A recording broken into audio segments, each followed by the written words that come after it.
আসসালামু আলাইকুম। আজ আমি আপনাদের কাঁচা আমের জুস বানিয়ে দেখাবো।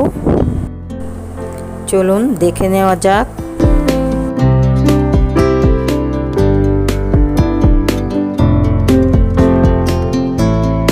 আমি দুটি কাঁচা আম নিয়েছি।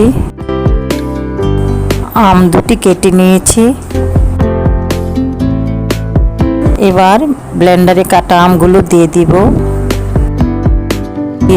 এক চা চামচ বিট লবণ, দিয়ে দিব 6 চা চামচ চিনি,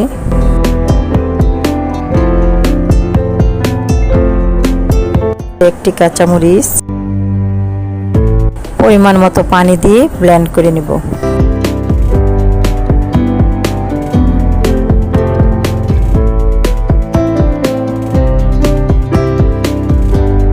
এবার দুটো গ্লাসে বরফের টুকরো দিয়ে দিব। এবার ব্লেন্ড করে জুস দিয়ে দিব।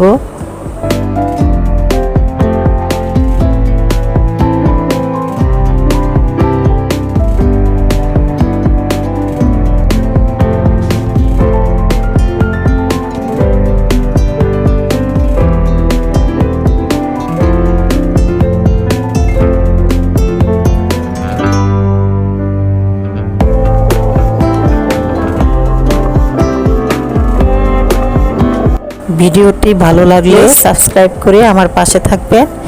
সবাইকে ধন্যবাদ। আল্লাহ হাফেজ।